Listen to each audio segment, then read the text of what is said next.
Hello and welcome to View from the South Stand. We're doing a live stream today. We are going to look at the transfer window as it starts. First guest today, I've got Matt with me. So let me just introduce Matt. Hi Matt, how you doing? What's going on? You alright? Yeah, you good. You good? Been keeping I'm an eye on alright, mate. transfer window. Been keeping an eye on transfer window today. Yeah, man. Yeah, I've. Yes, it's been quite a good one, to be honest. Quite enjoyed it. Let's talk about the outgoings today. Let's go through Mm. them. What's your feeling about Ndombele going out on loan to Leon today? I mean, I think it was always due to happen. I didn't think he'd go back to Leon, to be honest, but I always knew that it was due to happen that he was going to leave. I knew we weren't going to sell him because I don't think we would have recouped enough money for him. I always knew he was going to go on loan, but I was just a bit surprised by it being Leon. Thought it was going to be PSG, but he seems to have cracked a deal with Leon for him. So Yeah, hopefully he gets back to his normal self. agree with that. I was quite surprised it was Leon today. I was expecting someone bigger. I was expecting PSG as well. Yeah. Do you reckon they looked at it and went for a different person, or do you think it's just Mm, and I, I'm not Poch sure. and Dobele? Yeah, I mean, I'm not sure. It's not exactly like PSG couldn't afford to pay his wages because they're like, well, they're up there with City, with the richest club in the world. But I don't know. PSG have been quite quiet though, haven't they? They look to go after that Dembele guy, but he looks like he could potentially go Chelsea. I don't know, but no, PSG have been quiet, so it's not even like they've really gone for anyone else, have they? Not off the top of my head. No, it's not, no. They haven't seen. They don't seem to have signed anyone, and I believe, yeah, it's not been great. Well, I suppose they've got the best team in the world at the moment. Do they need any more? It's kind of the Well, question, well, isn't it? well, true, true. Also, let's also look at Lo went out today as well. So to Villarreal, probably the last one of the lot. Well, it depends if Ali goes as well. Would you have Yeah. sold him? Would you have let him go on loan? Who? Ali? Lo Celso. Oh, Lo Celso. Mm, I think because it only really come out within the past week or so that him and Conte just don't really seem to get along. Only seems to have really come out within the past week. So mm.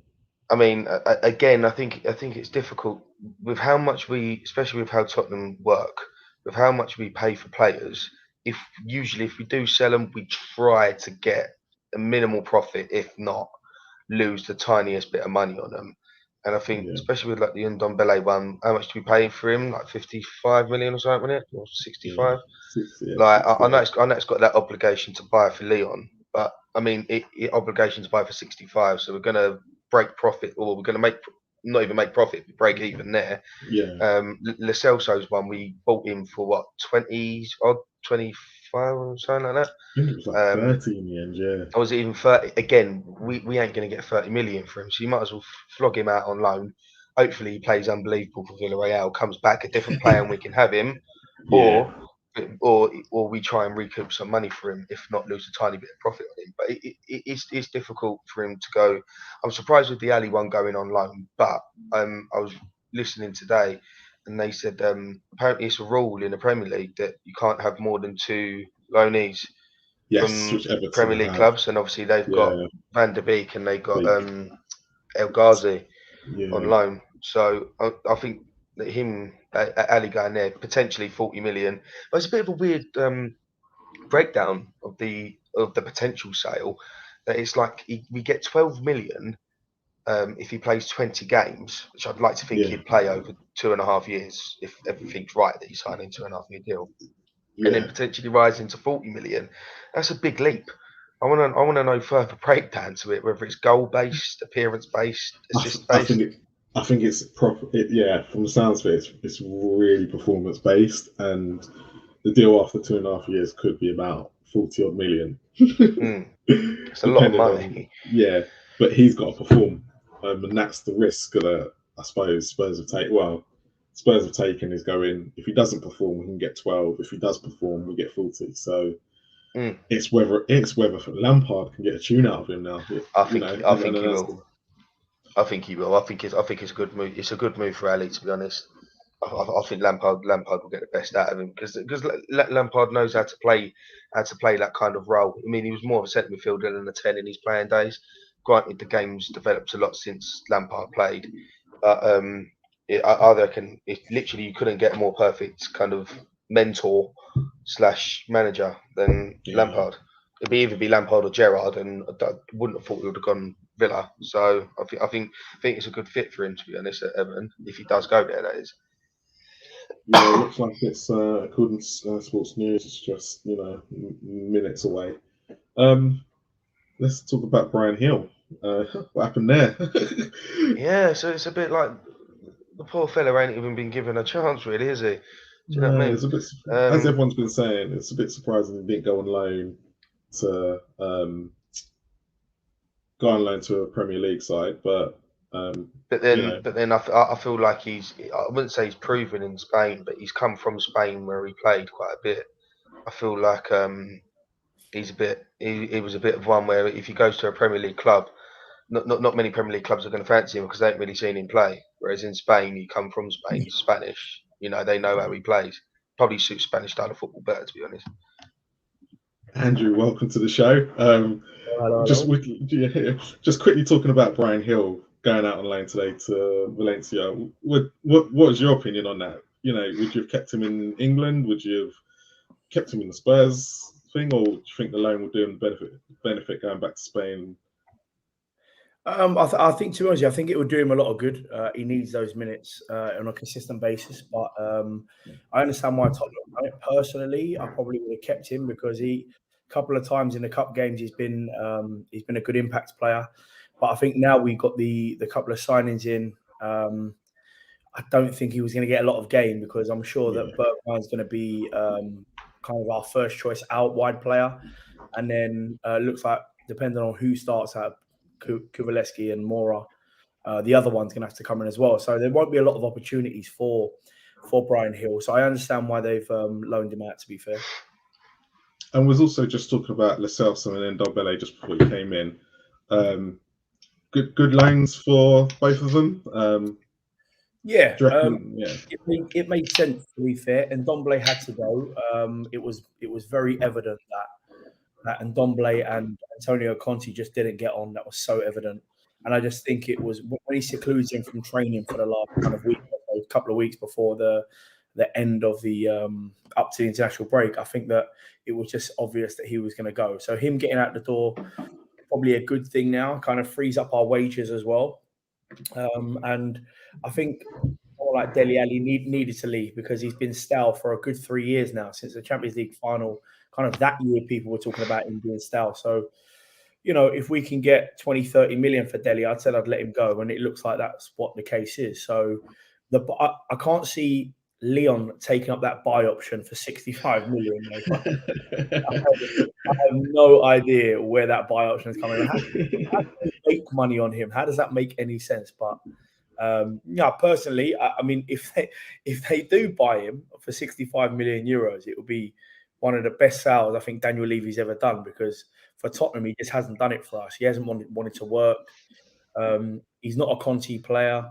Conte, I said it today at work. I said, when you look at Conte, he's got the players out that he don't want and that are maybe issues, and he's got the players in that he trusts, and that's the honest truth. The players that he trusts and Paratici trusts are Kuvalevsky and Bentancur. So, I think he's done kind of what he wanted, and to get rid of a few kind of bad apples. I'm not kind of just generalising. I'm just saying that it doesn't look like Tanguy Ndombele and Dele Alli were the best people to look up to in the club. They're throwing a few tantrums. Obviously, Tanguy a lot more than what Dele was. But I think they both needed to go to start new, fresh starts for both of them. Definitely. Also, just looking at, I was thinking about today, and Matt, I'm going to ask this question to you. All of our 2019 signings, when Poch, after the Champions League final, apart from Sessegnon, has left in this window. Does that sum up where we've been since that Champions League final? Yeah, of course. I mean, it has. But then there was a lot of hype there was a lot of hype behind the signings that Poch made with the from the Champions League final. And let's be honest, we didn't really know much about him. The only person I knew a little bit about was Ndombele, and he bossed the game against City in the Champions League. Leon, I see he bossed the game in the centre midfield. But yet again, he's one of them things that when you come from a league abroad, especially in France, where it's very kind of slow tempo, especially in Spain as well and Italy, completely different kind of tempo to our league. But players just struggle. They struggle to get used to the tempo of the way that British or English teams play. Um, but it obviously does. There's a massive void between obviously the Champions League final team to where we are now. But could it change under Conte? I think it will. As Andrew said, he's kind of got his way now. He's got rid of the bad players, well, so-called bad players, and got two players in that he clearly trusts and knows because he was manager of Juventus when they were there. So I don't think he would have requested to get these players or even agreed to get these players if he didn't think that they could change how we're playing at the moment. And Andrew, I'll ask the same question to you, but I'll add a bit more to it. Do you think what hasn't helped the players from 2019 is the fact we've had, 4 managers? And we haven't really had a settled manager. And even Conte right now, he's not, got his feet underneath the table as of yet. Do you think that plays a big part in all of everyone that we've signed so far? Or do you think it's a case of actually they haven't performed? It's probably more their fault than why the managers have been sacked or given a short space of time. Yeah, look, I'll be honest with you. I remember speaking to you before, Marlon, and just saying that the team has got stale. When we're looking at the team, and we're talking about signings from Pochettino that was years ago now. Like you said, this is the 4th manager kind of from those signings, and it's kind of like they've all been given a chance, and I don't think they've all been given a little bit of time. They've been given a couple of years. I mean, Delhi's been given a lot of time. Tanguy has had 3 different managers, and they're all saying the same thing about him. So the honest truth is, when the team starts to get stale, you have to move them on. They've had enough chances. They've had different managers that have obviously tried to play different ways and different roles with them, and it hasn't worked. The players that I'm referring to is Dele Alli. I'd even say people like Winks and stuff, even though we're using him this year. The honest truth is, we got in Benton for because we need a central midfielder. So obviously it's got a bit stale. He hasn't been very happy with the current squad we have in terms of the quality, and it was just time to get rid and start again. With some players that he trusts, some players that he knows. Players that are kind of proven in Serie A, which they are. People can say what they want about this year, but the honest truth is Juventus are not doing very well this year at all. I'm happy with getting rid of those players, and they've had more than enough time. And if I'm being honest with you, I would have got rid of a couple more today, Doherty being one of them. And maybe 1 or 2 more, but I think if there's no signings coming in, we can't kind of get rid of any more than what we've got rid of today. But overall, apart from a right wing back, I would have been very, very happy with this transfer window if we got an extra right wing back. But in terms of the players we've got, you can tell that they're decent players. Benton Core is going to be a starter in our midfield, and Kuvalet's going to have to fight it out with Bergwijn and Lucas Moura. And the players we've got rid of, if I'm being really honest, are surplus to requirements. We don't need them. Agreed with that. Yeah, because if you look at it, the players that we've got rid of today, everyone will look at we haven't got enough cover coming in. But however, the players we got rid of, we're looking at as they haven't really contributed to the team in the last, let's say 2 years. Let's be honest. Tanguy hasn't done anything since unless a couple of games here or there. Lo Celso has not been nowhere near good enough for a signing of 40 million quid. Yeah. You look at Brian Hill, he's young. He won't stay at Valencia. He's simply going to get some game time and experience. And Dele Alli, he needed to move on. He's been at our club for many years now. I think it's probably good for him that he has a fresh start. And it's good for us that we can clear all these wages off the book and go again in the summer with the players that Conte really wants.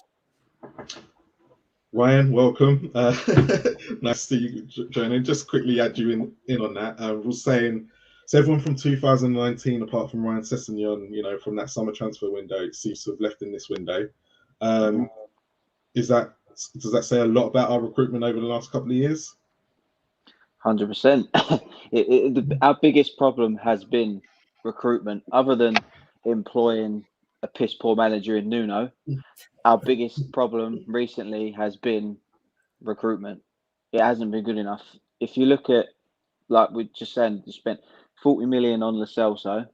He started okay, and when Kane got injured under Mourinho in the new year, he was actually, I personally thought he was one of our go-to players, but then he kind of just fell off the wagon and just has been poor ever since, and seems to be more interested in wanting to play for Argentina than he does Spurs.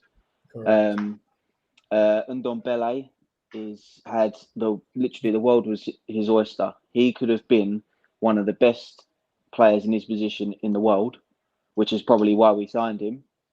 And I don't know if it's the price tag got to his head, or it's just the English game is too quick for him. He hasn't worked out. Who else is there? I was trying to think who else. Matt, oh no, he didn't go, did he? Who else went? Oh, Brian Hill went on loan, didn't he? Brian Hill went there. Yeah, Jack Clark obviously went on loan to Sunderland a couple days ago. So Jack Clark, he is never going to play for the first team. Don't know what about him. He's a funny one, isn't he? you have to include him. Yeah. He was the first signing apparently, and even what's his name, the youth guy, has gone on loan to Cheltenham as well. So everyone literally from that window has gone out this window, apart from Sesame. No, it's good. The thing is, these players. That's why, at the end of the day, Conte's looking at these players and saying the level's not good enough. You need to clear out half of them. That's the honest truth. And like Ryan said, the recruitment's been an absolute joke. People can't be looking at the signings we're making, like Doherty for 11 million, and expecting us to get Champions League with players like this. And a man like Conte knows this. He's not stupid. He knows what talent is. He's one of the best managers in world football. And I don't even think. I think if he realised what a shit show we were, I don't think he would have taken on the job. And now he's in the job. He's like, okay, well, you either get rid of half of this team and we start again, or I'm going to end up leaving. So, and I think that's what the board has decided to do, and just back him and just get rid of all these problems. Get rid of them, and then we start fresh in the summer. Yeah. I think Dele Alli going on a free is probably the biggest statement of the whole window and where Spurs are. I know it's performance based, depending on what he does, but it's a risk because if he goes to Everton and doesn't perform. I heard it's 12 million and then it's performance. I heard it's an initial fee of 12 million and then it's 5 million for 20 appearances and then 5 million for. So there's a lot of rumours coming out today. The last one was it's free if it's 20 odd appearances, we get 12 million or something like that, or 12, and then everything else is based on how he performs at Everton over the next. Is that over his 2.5 years? Apparently, yeah, over his 2.5 years, and which I'd like to think he plays 20 games. We'll get an extra tenner for him then, because he ain't going to perform there. Let's be honest now. He's finished. Matt was saying earlier. He's got Frank Lampard. Maybe he needed a different scenery. He's out of London now. He hasn't got. He's a southerner. Let's be honest. He's been Milton Keynes and with Spurs now. Actually, maybe going north will do him the world of good. Just getting out of London, basically. I agree. I don't know, man. I don't know. He's still got TikTok following him, so. Yeah, he's going to be loads of northern birds up there for him to chase as well. So I don't know. I don't know if it's going to work out. You got to kind of question a lot of these players though. Like these guys, these younger players, like Dele Alli, and like even the reports out with Mason Greenwood. Like they've got the world at their feet. What are they even doing? Like, would you not just work your socks off for 10, 12 years, which is your football career, and then even like Dele Alli. Everything. The moment he went into the England squad, it was the worst thing that could have happened to him at a young age because it got to his head.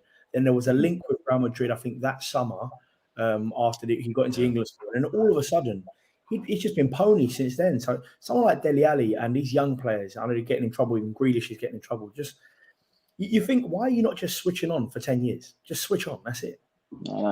Different breed, though, isn't it? I'll do it for 200 quid a week. I'll play football professionally. I'm sure I'm sure 200 grand a week. I'm sure if they gave us an option, we'd play for free for Spurs. Yeah, I would. No, not right now. I wouldn't. I'd probably charge Daniel Levy for letting me play with us.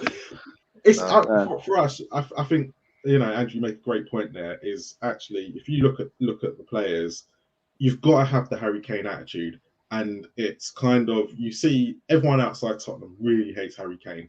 They really go at him. But if anyone says anything about him, that's how, Spurs fans will defend him. But it's reasons probably like that, like Dele Alli, where we've seen him go off the ball. Harry Kane, I'll be totally honest. When he first went into the first team, and I think it was against Shamrock Rovers, I remember my quote, and I went, "He's the worst player I've ever seen in a Spurs shirt," and he scored that day. And if you told me he was going to have the career he's had, I say you're lying. But you look at someone like Harry Kane, he was, as they call him, the little chubby boy when he was younger, but he has literally become one of the best strikers in the world. And that's probably the attitude that, some of these players need to look at. We need, everyone goes, the England captain gets away with a lot, but actually you have to look at his off the field, on the field, how he keeps himself, right? Apart from this summer, where he probably made the first mistake. But again, every Spurs fan, let's be honest, would have probably done exactly the same thing. Daniel Levy had, we'll put this on Daniel. He had 2 or 3 years. Harry Kane's always said, "You keep to my ambition, I'll stay." 3 years have gone past, and and Mourinho in his ear has gone. It's best assist last season, most goals. It was the prime time for him to go. But as you say, have we got as a nation look at Harry Kane and put him on a pedestal, not even just for Spurs, but as for other players to look up to? Andrew, I'll put that question to you first.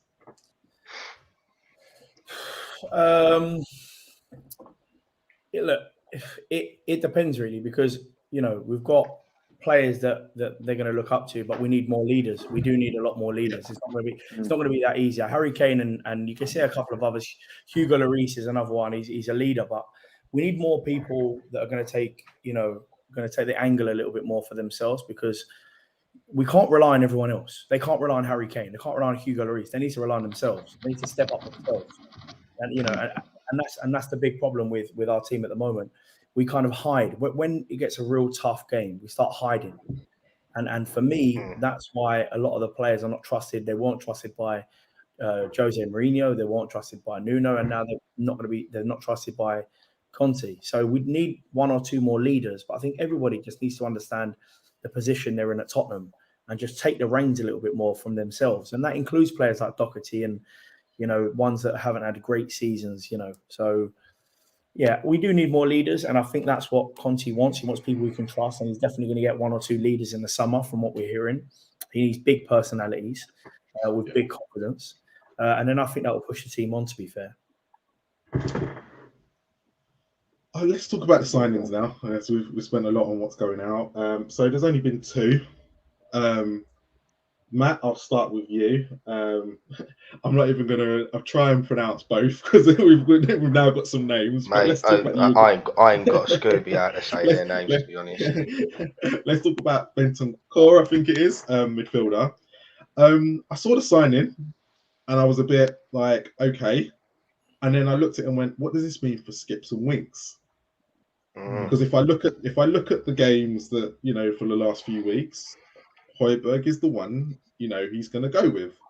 Correct, So it's going to be both of them in midfield. So what does this mean for Skips in his development? And, does it mean that Winks is now definitely 4th choice? I think, to be honest, obviously I don't know anything about this Bentancur, but just looking up on him, for somebody who's been at Juventus for 4 years, you don't start like 90% of your games for Juventus. Granted, they've been bad this season, but they haven't been for the past 4 years. You don't play as many games as what he has for Juventus over 4 years and be rubbish, to be honest. So I don't know much about him. I'm guessing he's some form of box-to-box midfielder. I'm guessing he's not your attacking option, and he's not really your defensive option. So I'm guessing he's a box-to-box. But in terms of the 4 centre midfielders, he obviously fancies Winks, because Winks looked like he wanted to go. Then he, Conte kind of put a shoulder around him, gave him a little bit of trust and responsibility. And I've gone on multiple times on videos and said I don't like him, and I've said it to all my friends. I've said it to everyone. I hate him. I think he's rubbish. But I hold my hands up to him since Conte's come in and given him a bit of trust, which I think is just what he needed. Was a manager that would put an arm around him and say, look, I'm going to give you a chance. Make sure you get a chance, or you're gone. And he has stepped up the past couple of games. I'll give that to him.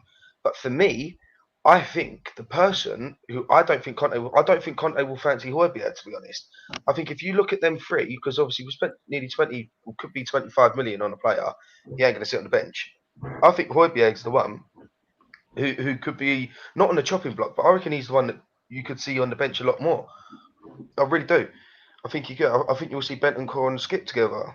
To be honest, I really think Højbjerg's in a really sticky situation because he's not been great recently, and the reason why he starts is because he's the only one that can break up play really well. Skip can, but it's a lot of responsibility for a young lad.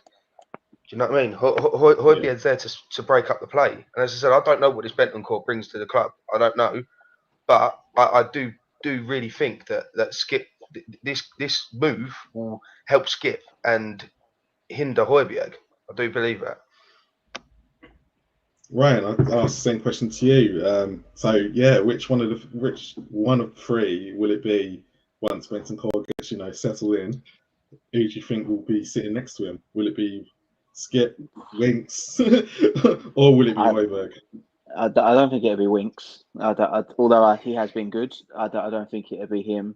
I agree with Matt. I think Højbjerg could be in trouble. Although I love Højbjerg, and I think he's been majority of the time he's been at Spurs, he's been great, and he's made our midfield more solid. I think in recent, especially since Conte's come in as well, it's like Højbjerg's a bit nervous, and he gives the ball away a lot. He panics. He goes backwards when he should go forwards. Whereas the season before, he was a real catalyst in our midfield. He was the go-to guy. He was the one you knew if the other team were breaking, you knew he was going to be there to break up play. You knew he was going to get a tackle in. You knew he was going to go straight through someone to get that ball. But this season, he's just been slightly off the pace. I don't know if it's because you said before if he's played too many games and he's fatigued. I don't know.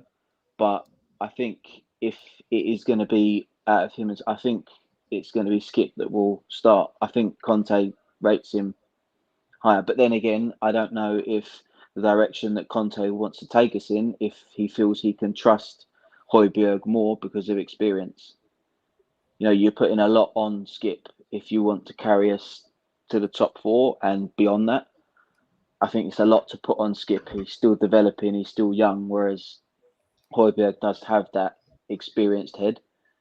So I don't know. If I was to pick now, like who I think he will miss out, I think it may be Højbjerg. But it's Conte. He's a wild man. You don't know what he's going to do. So yeah. Andrew, I posed the same question to you, looking at the signing, because obviously we were a bit packed in that midfield. We sold a couple, obviously today, and yeah, where do you see our whole midfield for the next 3 or 4 months? Look, I watch Italian football, and I've watched Conte's formations over the years as well. Now, I would agree with you. It could be Højbjerg for the short-term future, but it won't be Højbjerg for the long-term future. And I think that the way he likes to play, Conte, he loves a 3 in midfield. It's more like 3 central midfielders. He don't like CDMs or playing the creative player in front. He likes to play either a 3-5-2, which is a 3-4-1, 3-4-2-1.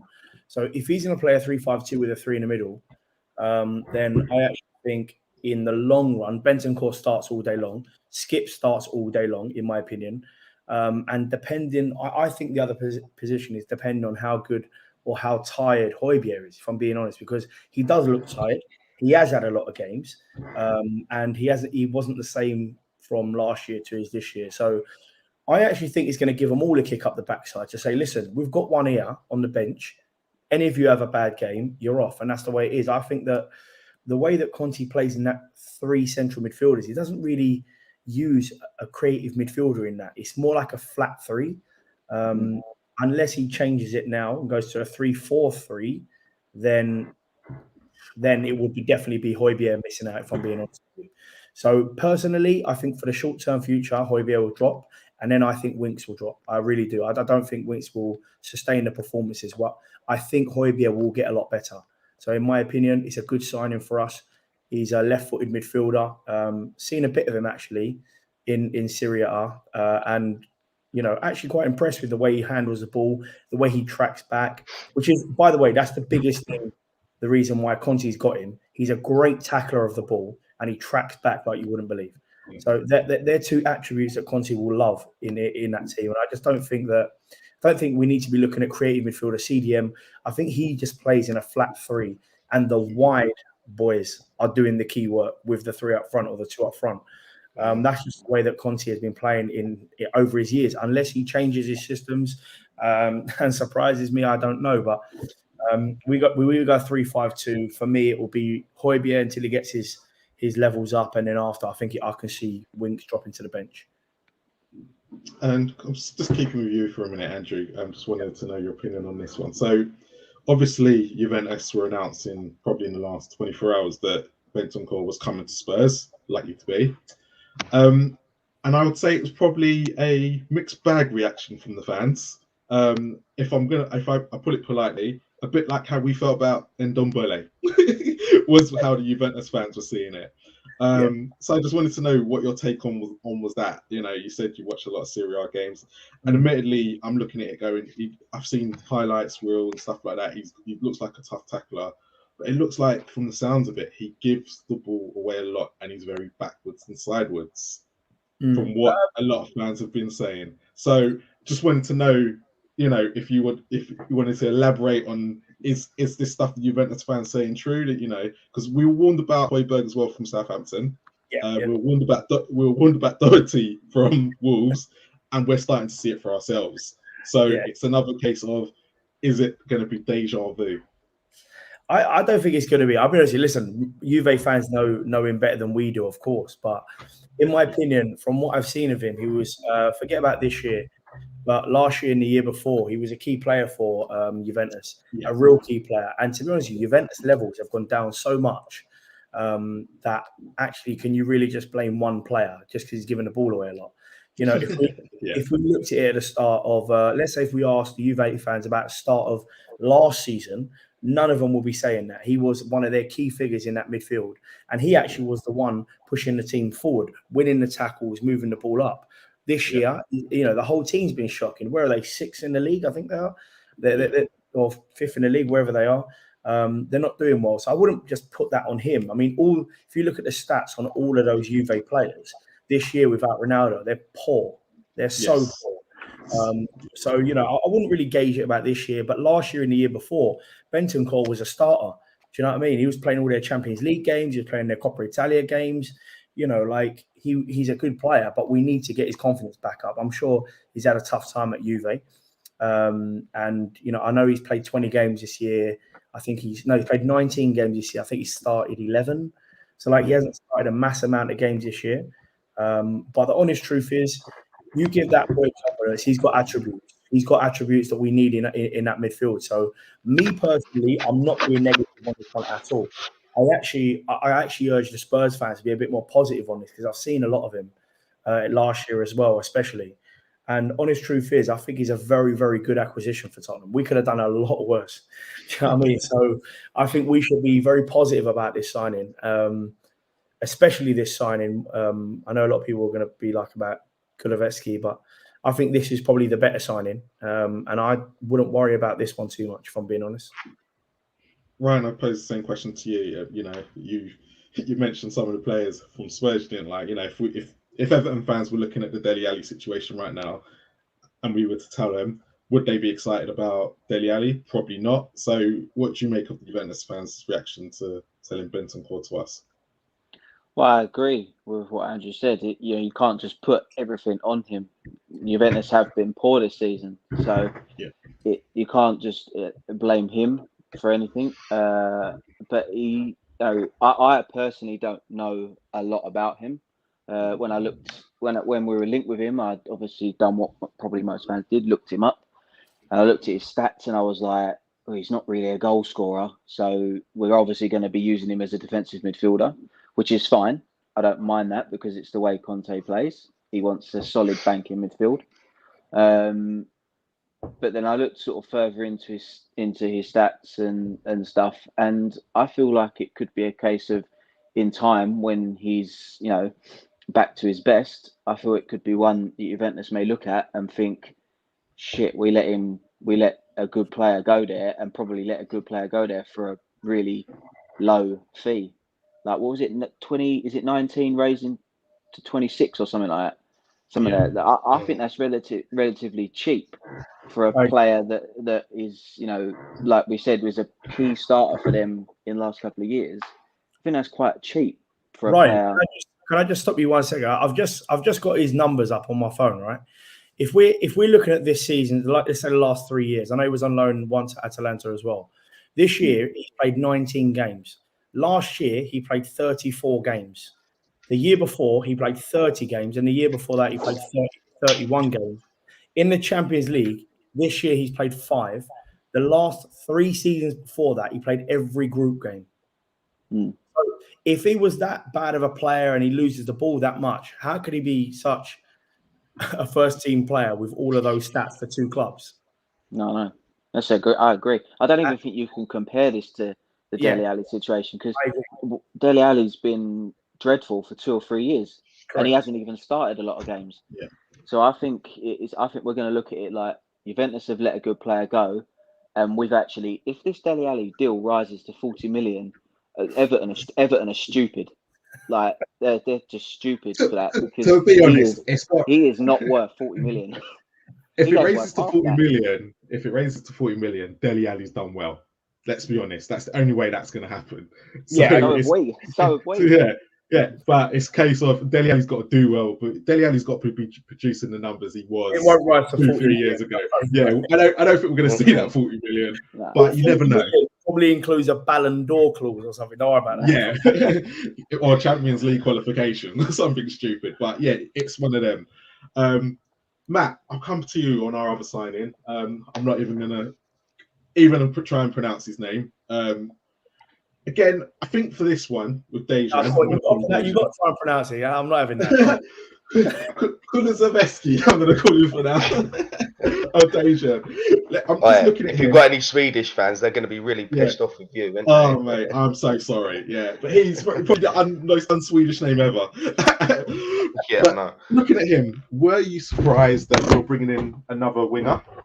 From what people said, he can play through the middle as well. But was you surprised we're bringing in another winger? And 2, are you surprised that Actually, let's go on him first. Let's before I talk about other things. Let's talk about him. Are you surprised we brought in another winger with Lucas, Son, Bergwijn already at the club? Not really, because we let Brian Hill go. Yep. So I see it as Brian Hill kind of, granted he got a little bit of game time and was on the bench a little bit more and a bit more involved in the first team when Son pulled up with his injury. But Brian Hill we always knew he was always going to be on the fringe. But with this Kulusevski guy coming in, I feel like it's literally like for like with Brian Hill. Like we've let one winger go and just brought another one in who's obviously a youngster. But I feel like, as I said earlier on in the stream, Conte wouldn't have wanted to go for him because he knows about him. He knows about him. He's played under him, or Kulusevski's played for Conte at Juve. So I don't think Conte, especially in an 18-month loan as well, it's not a 6-month loan, it's basically a year and a half's worth of a loan. I don't think Conte would have wanted to go for him unless he likes him, and I reckon you will see him play quite a bit of football for us, more so than what Brian Hill did. So I'm not surprised because let's be honest, Kane usually 99% of the time, the past 3 seasons, he's always had some form of injury. It's kept him out for a couple of months. Son's had the same, and he's been proven this season. I don't think he gets go. I don't think he's like a Bentancur. I don't think he goes straight into the team because Kane, when fit, plays obviously every game. Son, when fit, plays every game, and I think Lucas has been one of our better players this year. So I think it's very harsh to drop him. Bergwijn, as we know, can always, as we saw against Leicester, can always come on. And we always knew there was a player there in Bergwijn. Again, another thing, you just need an arm around him and a manager that will trust him. But I feel like Kudovic, I'm not surprised that we got him.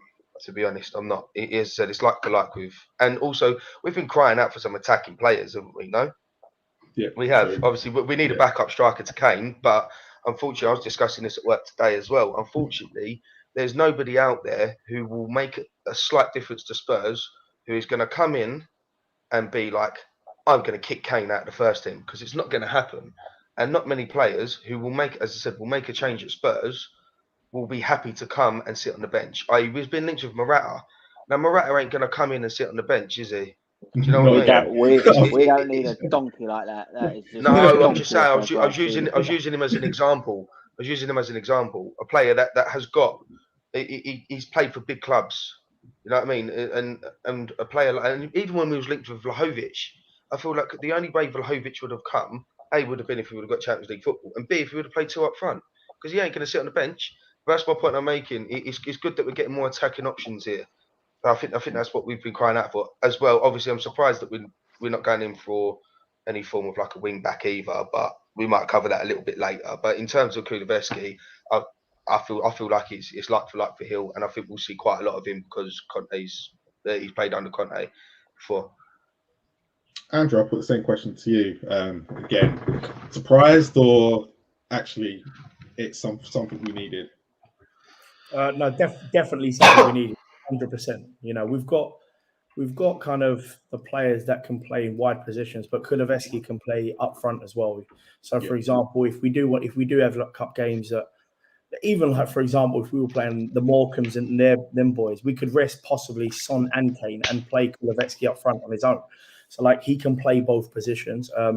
Wide right position has always been an issue for us for a while. You know, up front and left has been covered by Kane and Son, but I agree with Matt. I think it's a like for Brian Hill, and I think it's not really a massive deal, like, because we could play Bergwijn on the left and we could play Kulusevski on the right if we really wanted to use a left-sided player. Bergwijn and Lucas could both play that position as well as Son. Whereas right-hand side, Lucas can't really play the right-hand side, and Bergwijn's kind of better at being up front as a number 9. So I think that a right forward was a very important position to fill with a right wing back. But obviously that hasn't happened this window, but I'm sure we'll address that in the summer. But yeah, I'm not surprised. He's a good talent. He's got a lovely left foot. And what you're going to notice with him as well, again, I've seen a little bit of him as well. He don't often go for the goal. He always goes for the in-swingable in. So like if you have a little look at a lot of his assists and stuff, a lot of them is cutting in from the right-hand side, in-swingable in. That's going to be unbelievable for Kane and Son coming back post, coming through the middle. So I'm not surprised one bit. He's a good player, but he is young. We can't, go on and be like, oh, he's going to be amazing. Like we can't. He's 21 years of age. I think he's just turning 22. He needs Premier League experience, and I think it's gonna take him a little while to get used to the Spurs style. But if we get him in that right forward position up front in a 3-4-3 with Son and Kane, honestly, I think it'll be brilliant for Son and Kane, because I think they'll score a bag load of goals with the left foot he's got. Agreed. Right. So we've got 40 minutes left of the transfer window. If there was a surprise tonight in the next 40 minutes, what position right now would you say, considering we only made 2 signings, which position, and you only could choose one, would you strengthen in the next 40 minutes? Mbappe on a pre-contract up front with Kane. No, it's got to be right wing back. Has to be. Like we Matt Doherty is just shit. We all know that. And you take him out of the equation. Emerson Royal, he's been hit and miss. I've praised him on the channel. I've also gunned him down on the channel. He is young as well, but he lacks delivery into the box, which is key when you're a wing back. That's got to be your best attribute. So he lacks that. So I think a right wing back, if there was anything to happen now, that's the one that I would want to be. I think we're covered in every position. We've got like two or three in every position. I'll read this out to you, because this came up earlier, and I just thought just show you where we are. So just say Conte is going to play 3-4-3. So we've got Lloris, Galini. Left side, you've got Davis and Tanganga. You've got Dyer, Roden. You've got Romero, Sanchez. On the left, you've got Reguilon, Sessegnon, Højbjerg, Skip, Bentancur, Winks, Royale, Doherty, Bergwijn, Son, Lucas, Dejan, and Kane. Yeah. Right? Well, Kane's the only person who hasn't got a backup. Let's look at it as a whole. If that's what we're going to go with for the next 4 months, is that making top 4? And I'm going to put that to you, Andrew. Oh man, why do you always put me under? Looking at that, is that enough to get us top 4? Considering, and this is what the biggest thing is right now, the board have had 28 days, well, more longer than that. Let's be honest. Since Conte's come in, they've had more than 28 days to get signings over the line. On January the 1st, let's be honest, after all the games that were cancelled, top 4 was in our hands. Still is in our hands, by the way, because we still can go above Chelsea, right? Is that team good enough to get top 4? And that's considering we've got to play Liverpool away, City away, and United away in that run. Oh, why you got to say that, man? That's so depressing. Yeah, but you know what, though? The thing is, Marlon, right? Yeah. Yes, it is good enough to get top 4. It is. And I'm being honest with you. The reason why it's good enough to get top 4 is not because of the squad you've just named out. It's because you look at Man United, Arsenal, they haven't strengthened one bit. And United, they're in a bit of trouble now. And Arsenal have just sold their best striker and replaced him with nobody. So if you ask me, can Spurs get top 4? Of course we can get top 4 with that squad, the squad you've named, 100%. Am I confident of getting top 4 is a different question, because Man United do pull it out the bag. You're often they're winners at the end of the day, and they do pull it out the bag. But would I be confident with the transfer window we've had to everybody else? Yeah, I would, because teams like Everton are not going to do anything to us, or Villa. I hope not anyway. And to be fair, a lot of the teams that we're talking about, the Arsenal, the Man United, they've all got to play the top teams as well. It's not like just us that are going away to those 3 teams. Yeah.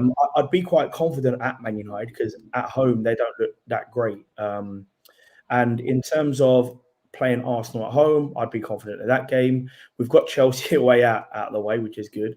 We've got Liverpool and Man City away. Yeah. Look, we're going to lose those games. Let's be really honest.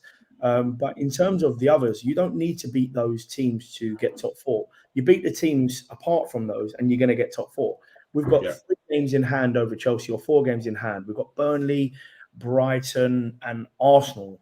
I'll be honest with you, I'd be confident winning every single one of those. I've got to be honest. I'm not being arrogant, or I'm not being over cocky, or I'm just looking at those teams saying, Burnley, we should beat them.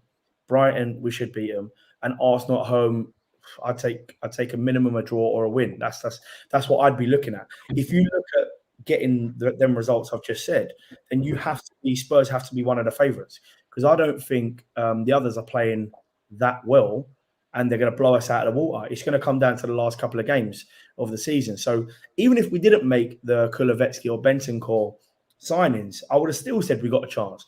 Now that we've covered in a couple of those areas, like you just said, and our opposition hasn't covered in any of their areas, I'm shocked Man United haven't gone for a midfielder. That's ridiculous. And the fact that Arsenal have let their talisman go up front and not replaced him. If Arsenal get one injury to Lacazette, their season's over. So why should we not be confident, not overly confident, not arrogant, but why should we not be confident with that team and the manager we've got for getting top 4 this year? Matt, I pose the same question to you, and I'm going to include Leicester, and I'm going to throw Wolves in there as well, because they're playing really well, for that top 4 spot. But you never know. There could be a surprise from Villa as well, who could go on a run. So including them as well, not just United and Arsenal. Looking at the squad, are they good enough? Yes, we've got the manager, but an injury to Kane. Let's throw that one out there. An injury to Kane as well. Do we make top 4? I'm always going to be confident and say yes, but I don't sound too convincing, do I? But I do feel like we can get top 4. I mean, Jesus Christ, as Andrew said, at the teams there, realistically, on paper, we've got one of the better teams. We have. I mean, we've got a better team than Leicester. I'm talking, obviously, forgetting about City, Liverpool, and who else is in there? Chelsea. We've got a better team than Leicester. Got a better team than West Ham. We've got a better team than Wolves. We've got a better team than Arsenal and United. And that's 5 teams I've just named there that we've got better teams than on paper. And to be honest, Conte, barring the game against Chelsea, that's his first loss in how many games in the league? What is it? 11, 12 maybe? 10.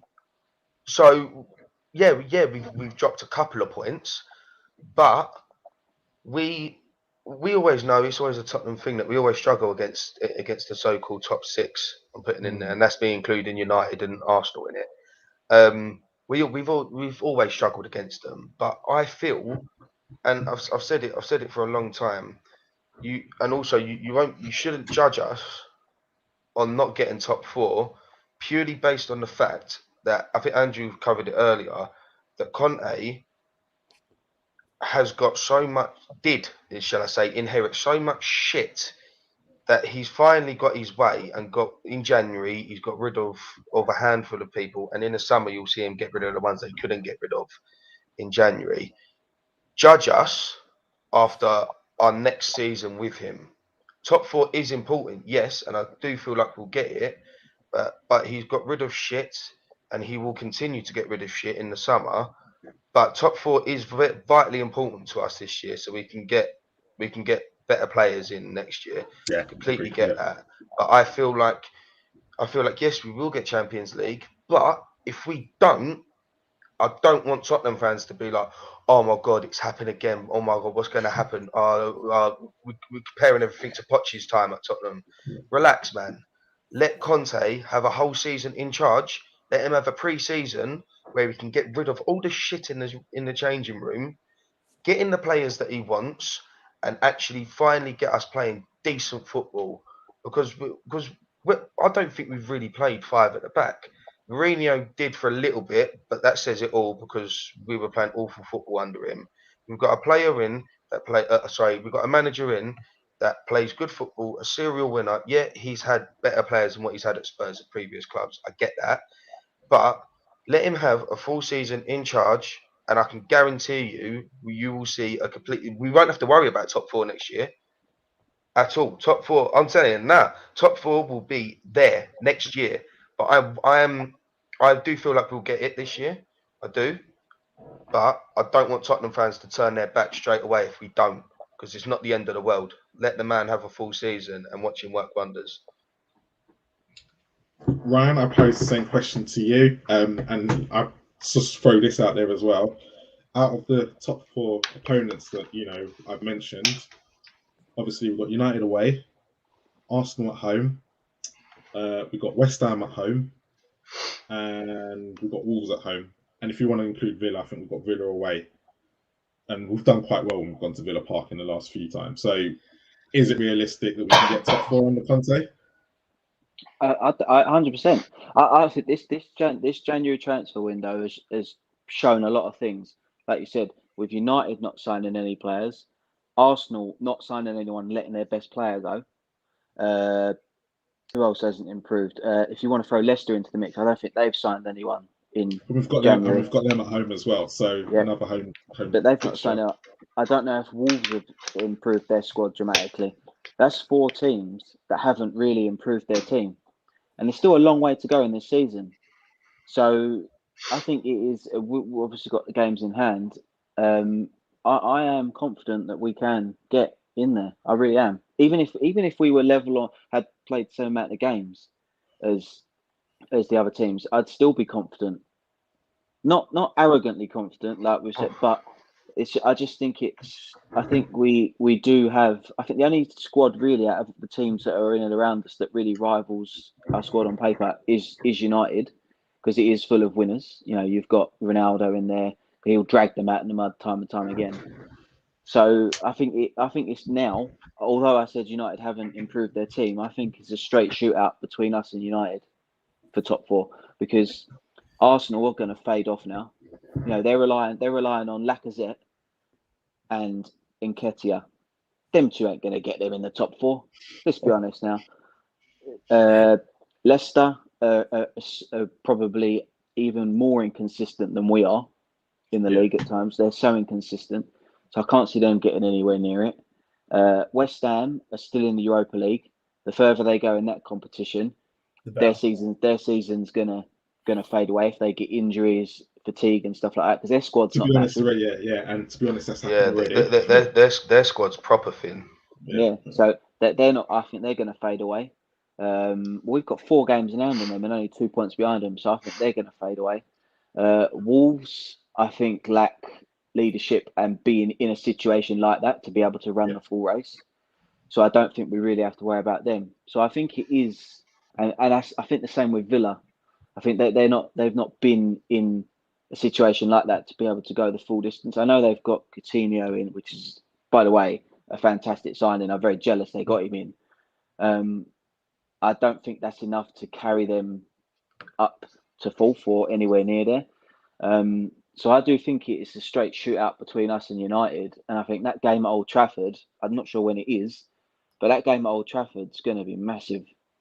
That's going to be a huge game. You know, if we can go there and take 3 points, you know, I think that really almost gives us a foot in the door, providing we take advantage of our games in hand and stay consistent till the end of the season. So I think it, like we've said, like everyone said, I think it's in our hands more than it is anyone else's. But Spurs have been in situations before where it's been in their hands and they've done it what they do best, and that's mess it up. So it's just about to say that, yeah. So I am confident, and yeah, I think we've had like we've said, good enough window, and we've got rid of players that were surplus to requirements, and we've brought players in, or 2 players in, that I think will improve us more than it would have if we'd have held on to any of that dead wood that's gone today, apart from Brian Hill, because I like him. Man United is 12th of March. 12th of March, yeah, that's massive. That's gonna could still be massive, even if it's a month and a half away. Could still be a massive game. And then the following game is West Ham at home. Oh, book me in for them 2 games. Yeah, I'm already calling dibs on them 2. Andrew, just wanted to get your opinion on the appointment of Fabio now. You know, he's had a summer window and he's now had the winter window. What have you made of his outgoings and his incoming so far? Are you willing to give him more time? Are you impressed? Are you like, actually, I can see where this is going? I wasn't happy with him a couple of days ago when we missed out on Diaz. I got to be really honest with you. When we missed out on Diaz, you know, like we all said, when Fabio comes in, he's going to be now the scapegoat for Daniel Levy. Okay, that's literally what happened a couple of days ago when we missed out on Diaz. Everyone was like, "What we bring this geezer in for? He's a load of shit." Now, but honestly, I think I was being a little bit kind of reactional a couple of days ago. The honest truth is, Liverpool were meant to sign him for £37 million in the summer.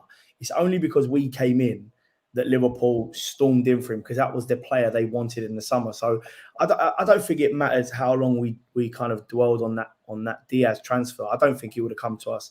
I think the moment that Diaz's agent turned around and said that, Spurs is putting in a bid and we're probably going to Spurs, Liverpool always going to jump in because that was their number 1 target. So I don't think we can blame Fabio for that.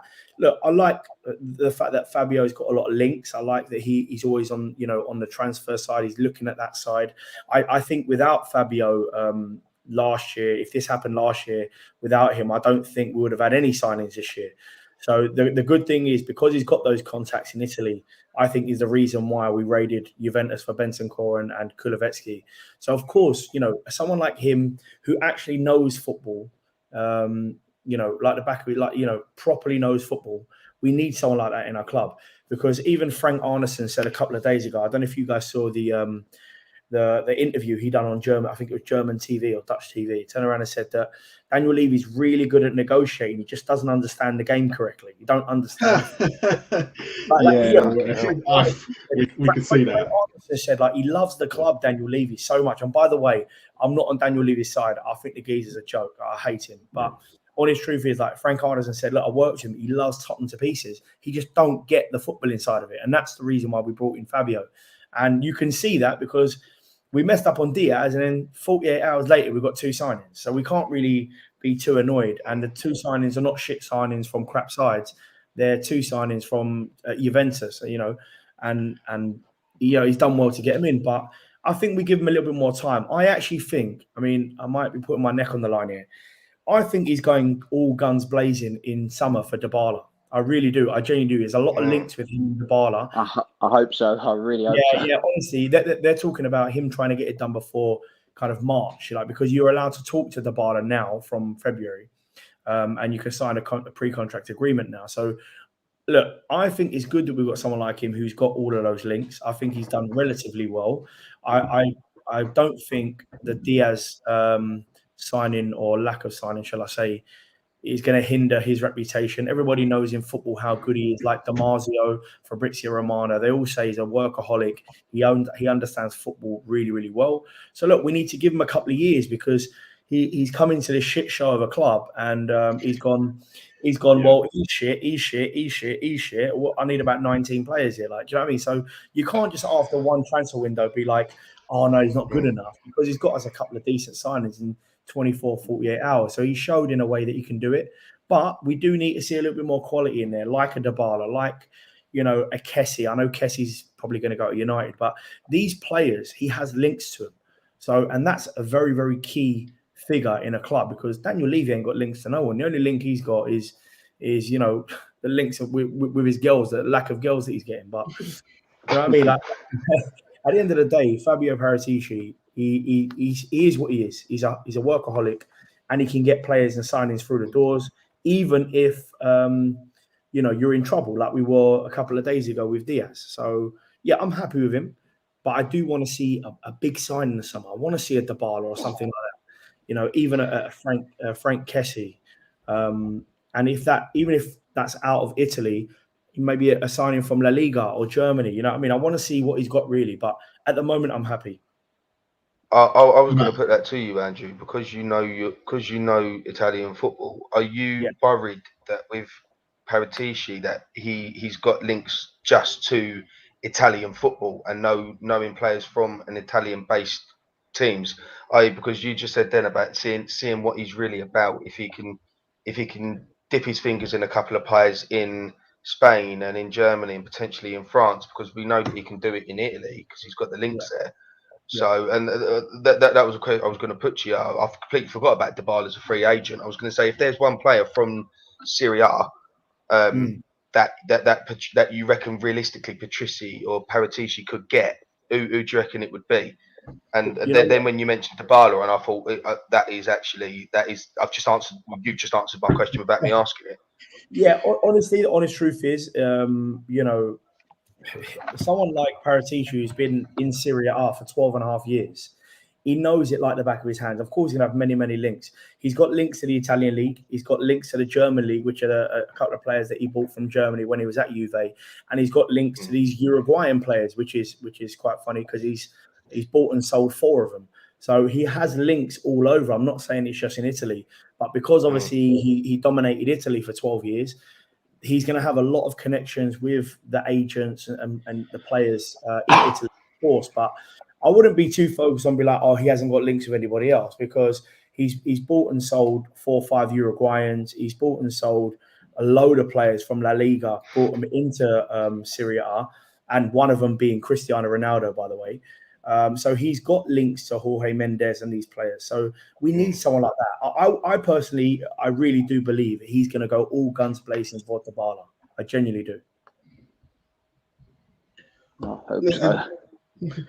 Yeah, looking at Fabio's more known for his free transfers, and because he signed Aaron Ramsey, he's gone off to Rangers today as well, and some of the players that he's brought into Juventus. And actually, if you look at most of his signings where Juventus have been successful has been the free market. Yeah, they've been the free transfers.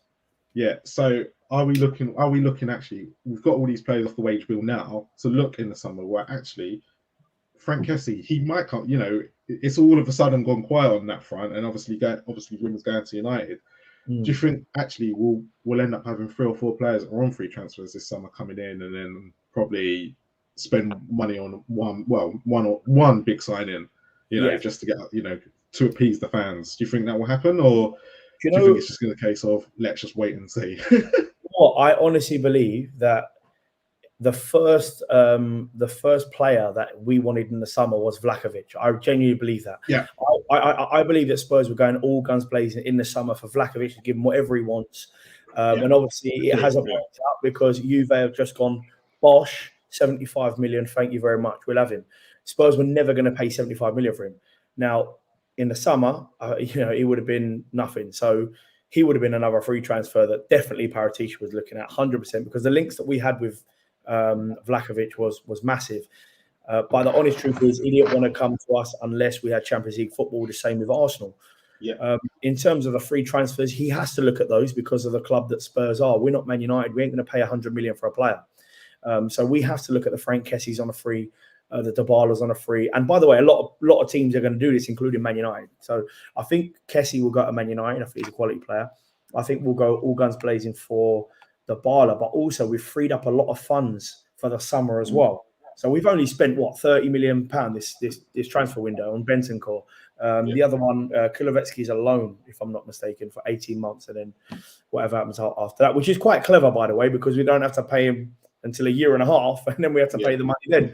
So actually, they've done quite well. So by freeing up all of these funds for the summer, I know that Fabrizio Romano and Damasio said Spurs are going to be the leaders of the transfer market in the summer because of the kind of the transition and the change of squad that Conte wants. So you get 1 or 2 frees in, and then you go for a couple of players at 40s, 50 million. Spurs will be a different animal. They'll be a completely different animal with a Conte team. Give the man the money, give him the players that he asked for, if you can get them realistically, and those players want to come, and let him do his thing. So I mean, I'm confident that.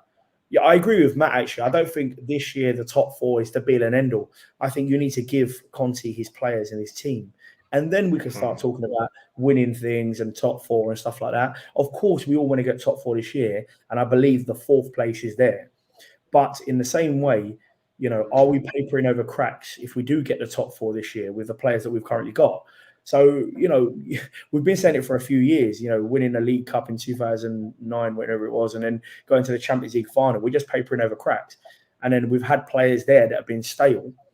And then, so we do kind of need a proper squad. And someone like Fabio Paratici and a manager like Conte will definitely help in that. A couple of names I just want to throw out there. Ousmane Dembele. Is it realistic that we could probably get him? And reason why I'm thinking, if PSG are probably the only club for him right now, everyone else is kind of like, especially the way he's treating Barcelona, and not the top clubs are not going to touch him. Let's be honest now. Barcelona, he's a bad egg. That's another Ndombele. That one. That's another Ndombele. Yeah. He's a bad egg. Don't need him. Do you know he turned down Arsenal, and apparently Laporte, the Barcelona director, turned around and said that they offered him to Tottenham, and Tottenham said no. Conte said no, but his wages 380,000 a week. Are you serious? Never in a million. 380 grand a week to sit on the fucking medical bench and get a massage on an injury. And also, he's staying at Barcelona though. That's all he's going to do. He's going to give the coach an euro when he don't play. So a bad apple like that. We've just been talking about getting rid of bad apples in terms of Ndombele. Why would we want to pay stupid wages for an arrogant player who thinks he's better than Barcelona? Exactly. He's got his cake and truly eating it now. Yeah. Would you take the lit as well from Juventus? Yeah. 100%. Yeah. And I was thinking about this the other day. If the lit was to come, is there a future for Sanchez? And the reason why I'm asking this question is, I know Andrew can't wait to answer this question. No, the reason why I'm asking this question is his best relationship so far, as with a central defender, has been with Sanchez at Ajax. The same with Jan and Toby. So would it mean actually they complement each other more, and Sanchez's game, Sanchez has probably been our best defender in the last couple of weeks. Let's be honest. Since Sanchez Oh. has come in, it's No. not been all bad as everyone made it out to be. Sanchez has probably been, and Sanchez is probably the last few games has probably been a better fit than what Romero has been. Oh, And if you look at the game, shut up. no, Romero has cost a lot of goals under Nuno, where he was running the ball out and he lost it and he'd be out of position. But Sanchez, how many times has Sanchez done that since he's been at Spurs? Sanchez has been at fault for about 90% of our mistakes. You do realise that? All the goals recently have all come from Tanganga's mistakes, no one else's. So I'm looking at it. Sanchez has been in, and we've been keeping clean sheets with him and Dyer and Ben Davis.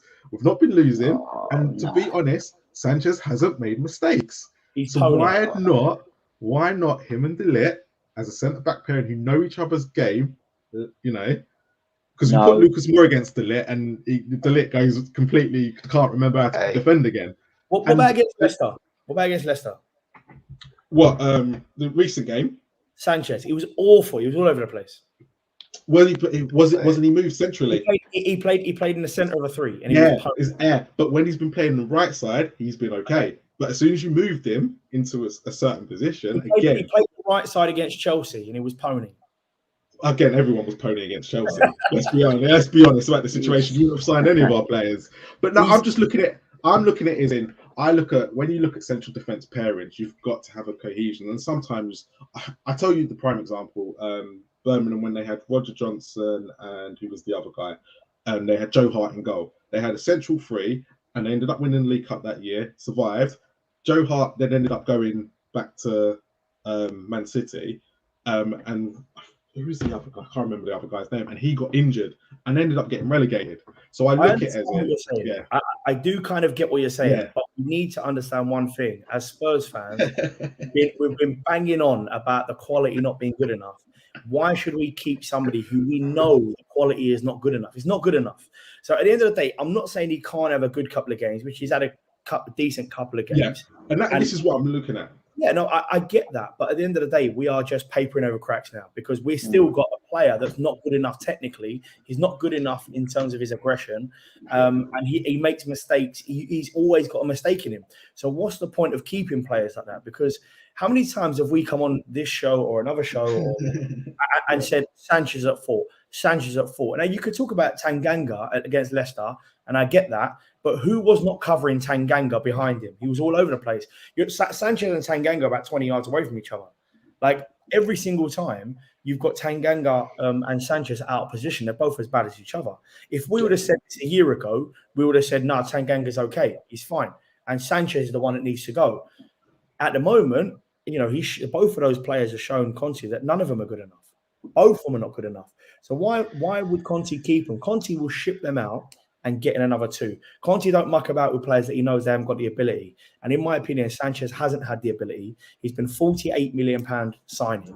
And I think it's been ridiculous, actually, because for 48 million quid, you can get a serious centre-back these days. And Romero, if we look at Romero, he was, I think, 50 million euros. And he's 5 times the centre-back of Sanchez. I wouldn't keep him.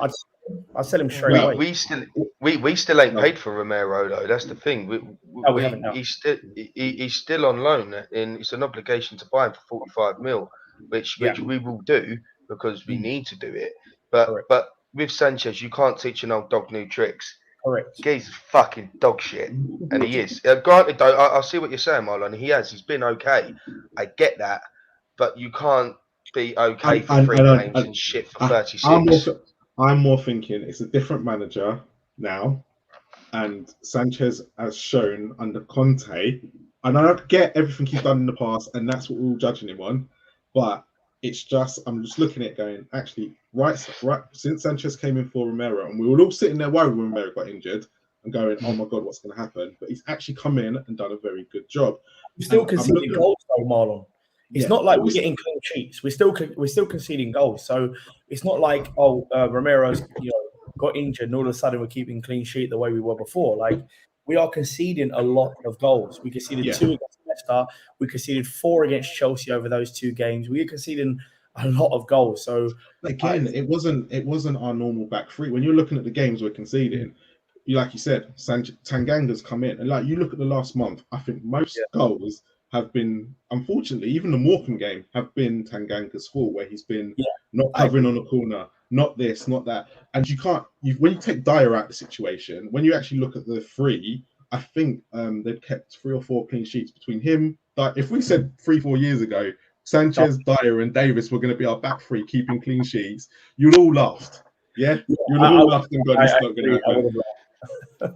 So I'm just looking at it as going, Davis, again, let's look at Davis. He's improved. And admittedly, he can play that role for Wales. And actually, when he has played there for us as a back three, he's done okay. He's just not a left back. So I'm just looking at it going, if we did sign De Ligt, and he came in, would you try and keep Sanchez for his pace, or would you just go, no, get rid? Get rid. Who do you Because De Ligt ain't got no pace. Who do you sacrifice there then? Who do you sacrifice there? Do you sacrifice Dyer or do you sacrifice Romero? I personally sacrifice Dyer. What? And again, Marlon, but again, hold on. And the reason why is, okay, let's say I sacrifice Sanchez. Why is Dyer? Dyer, has improved this season, but Dyer is still prone to problems, mistakes, the same as Sanchez was before. So what's changed in his game? He hasn't made one mistake since Conte has come in, Dyer. I've got to be honest with you. I said to you this a few weeks ago. I'm shocked at the transition of Eric Dyer.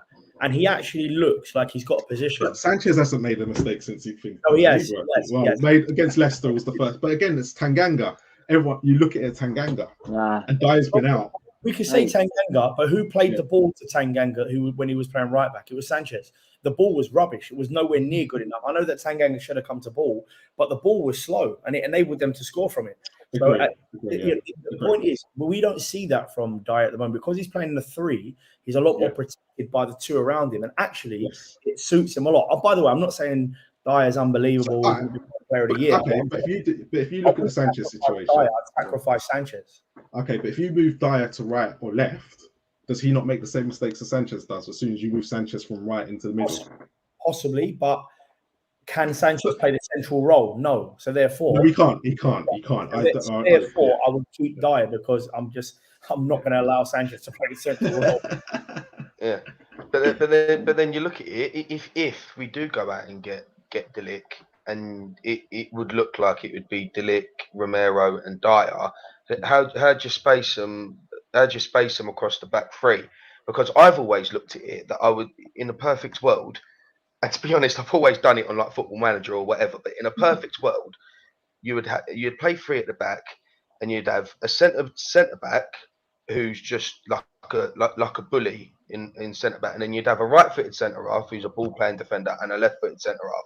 I don't know what foot De Ligt is because I might have just answered my question. If he's left-footed, he's right foot, but he plays on the left side. So he comes down left or right. So yeah, I feel like if we do go and get De Ligt, or is there anyone out there you could look at a more realistic target who would be like a left-footed centre half that we could go and get? Yeah, I agree. Because you'd have Romero on the right, you'd have Dyer in the centre, and then who's a realistic left-footed centre half out there? I can't think off the top of my head.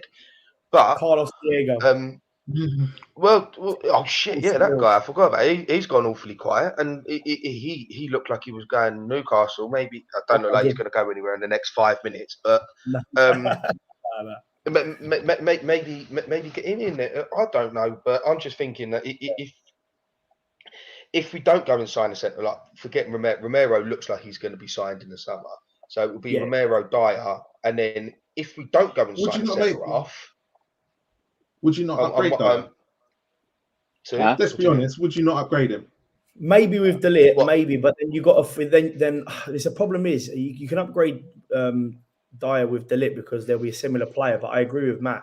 You have to find the players that are correct in terms of a central position and then a left-footed left centre back. So, and I think that's what's key. The only player that you could replace him like for like would be Dyer, but I don't think I'd get rid of Dyer. I genuinely wouldn't. No way. But I would bring in Diego Carlos. I really would bring him in. He looks like a mustard player. He's left-footed. By the way, he's both feet as well, and he looks very confident in the ball. We were talking about Koundé, who was meant to be their best centre back. now Diego Carlos is their main man. It's their captain. It's their so I think he would be a good one. But I've got a feeling a lot of teams are going to come in for him in the summer. Definitely. Look, Dyer's always Newcastle going to be a again? hero. I model my hair on him. Dyer's always going to be a hero. He's always going But to we stay. also need to be careful in terms of the British players. We can't sell all these British players because the homegrown rule is there. So we Yeah. need Do you to know be what? careful in terms I of who we thought get. this when we sold Dele Alli. He counts as a Yeah. homegrown player, which He is does. why I thought, and I said all day that when it broke out about 4 o'clock that Ali was going, I said we're in trouble here with a homegrown player. I feel like Yeah. if we sell him, we need to replace him, and that's why I was optimistic at about 4 or 5 o'clock when it came out that Spurs would sign somebody else. But there's 4 minutes left. We definitely ain't. And I thought that player would have been Jesse Lingard because he counts as homegrown. Yeah. I think But basically obviously the Celso and Ndombele going out now meant that there was 2 spaces free. With Ali going out, it just means we need to sign another homegrown player because I think fucking Man City signed Scott Carson and he played like one game just so they could get on their homegrown players. But everyone moans about Galini. Jermaine Defoe. Yeah. Well, I'm surprised we didn't go and get Jermaine Defoe at 39, but he's gone to Sunderland, so he's my idol. He's my idol. I won't get into Jermaine Defoe because I've got many arguments about him. But Marlon, I've got to head off. But Andrew, thank you for your time. Appreciate it. Lovely to speak to you, Matt and Ryan as well. Yeah, you too, mate. And as I said, we're going to get top 4 next year. We're going to win the league, and just don't worry about it. Be positive. I'm joking. All right, guys, take care. See you later. See you later. Yeah. So 5 minutes left. Well, actually, let's be honest. There's 2 minutes left of the window. English players in the summer because that looks like where we're gonna have to head off, or sell quite a few foreign. I am very surprised, right? And I think we'll do it as well. The fact that Dan Burn has left Brighton and gone to Newcastle. They fancy Joe Rodon, I've been reading. Why not throw Joe Rodon at Brighton and get Tariq Lamptey at right wing back? Because that geezer can fucking play. I'm telling you, let me throw this to you guys, right? Because I've heard a lot about Tariq Lamptey, and yes, he is wonderful going forward. Problem is, he can't defend. And every time, right? And it's a lot of money.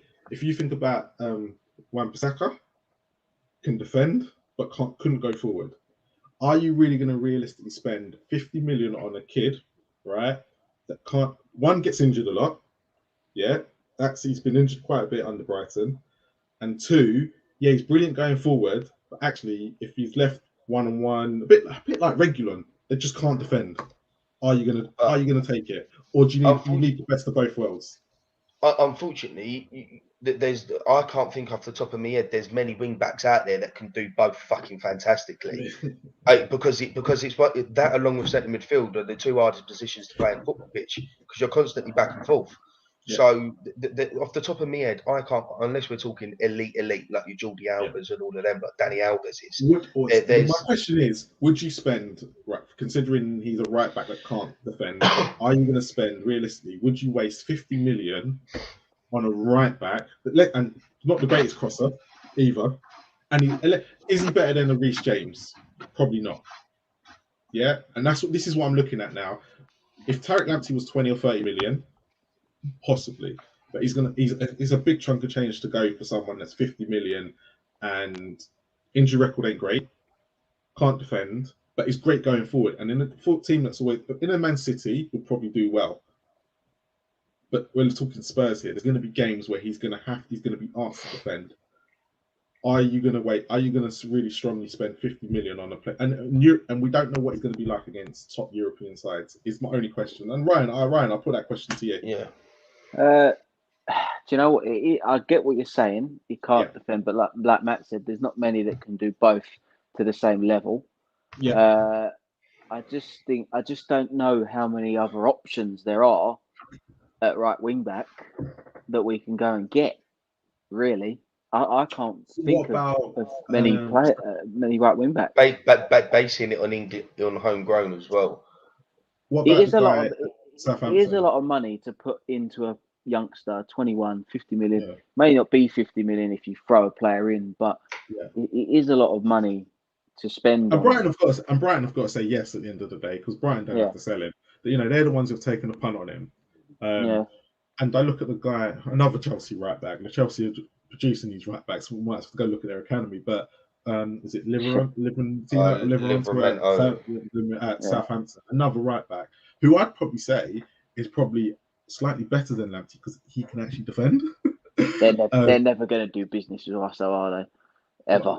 Chelsea just don't. He's legit at Southampton. Yeah, he's literally signs for Southampton. So he's legit at Southampton. I thought he was on loan. No, but I'll throw another one in the hat though. Someone that we sold to Southampton. Well, Carl Walker-Peters, yeah. Carl Walker-Peters. KWP. And this is where I look at Carl Walker-Peters, because actually I've seen an improvement on him since he joined Southampton. He couldn't defend before either. Actually, he was very similar to Lamptey in the fact he was a great guy. Would you remember his first 2 or 3 games? He had an assist, and I think against Leicester in the 5-4. He had an assist in the game before that, an assist, but he just couldn't defend. I think it was against Newcastle away where we really, in our first game of the season where he played, and he kind of suffered a little bit defending. And that's my bit with the right wing back. Royale can defend, like we've seen it. The only problem with Royale, and if we looked at it, the only thing everyone complains about, he gets the ball, he can't cross. Thing is, the final ball, it can be worked on. It can be improved. It can. It's not something that's impossible to improve, but it's just it needs to happen. He needs to be working on that all the time. That needs to be. Like Conte is. Yeah, if you look at the videos, Conte is working on that. And I hope so, because for them to not push on a right back, let's be honest, they were looking at Adama Traore, but he kind of said he didn't want to play wing back. They haven't gone hard on selling Doherty. So they need is it a case of they're looking at it going, actually, we can stick with Royale and Doherty? Because let's be honest, it's not the position that's the biggest problem. If we look at it, it's unless Reguilon's not creating as much as Royale. Let's go to the left side. Sessegnon and Reguilon, are they creating anything either? But yet no one's asking them, we need a left-sided player? No, but we know that Reguilon can deliver a ball. He can deliver a peach. How many times does he? Let's be honest. How many times have we seen him on that left recently, and he hasn't delivered? No, but he can. He can. Emerson Royal, he can't. Yeah. But he's better I suppose he's better in other ways. I think apart from the ball can't cross, actually Royale's a decent player. He's in the right position. He can tackle if he needs to. Merge the two, and you'll have the perfect wing back. Exactly, exactly, and that's what I'm looking at. But how many teams can say that? Loads of teams can say, but my right wing back can't cross, but my left wing back can defend, vice versa. Do you know what I mean? If you can merge the rare one at the moment in world football that I can think of is Robertson and Trent Alexander-Arnold. They're a rare breed. And Trent can't defend. You play the ball over the top of his head. I think the one out of the two of them that can do both is Robertson. Robertson, let's be honest, you come from a relegation club. They only spent 3 or 4 million on him. So is it a case of actually should we be looking at someone down the lower leagues a bit cheaper? Wasn't there? We were linked with there's a Forest. There's a Forest right back. Yeah, Jed Spence. Everyone seems to be hyping about him. I don't know enough about him, but everyone wants him. I've watched a bit of Forest. I watched Forest's game against Derby, right, and he looked very, very good, and he can do both. Granted, it's in the Championship. He can do both, and he has been absolutely raved. Yeah, true, but he has been raved about all season at Middlesbrough, and at Forest. He's on loan from Middlesbrough. He could be a serious option in the summer, and I reckon we could get him for under 10 mil. Let's be honest. I don't know enough about him. But he looks mustard. Yeah, Conte turned Victor Moses, an attacking player, into let's be honest, a Premier League wing back, and none of us would have seen that. And we go look at Alonso. couldn't defend, but turned him into a Premier League winner. So actually, do I, I might be wrong actually in the Tariq Lamptey thing. Do we need someone that can defend? Because actually, Victor Moses could and Alonso couldn't, but Alonso could put in a wonderful cross where Moses couldn't.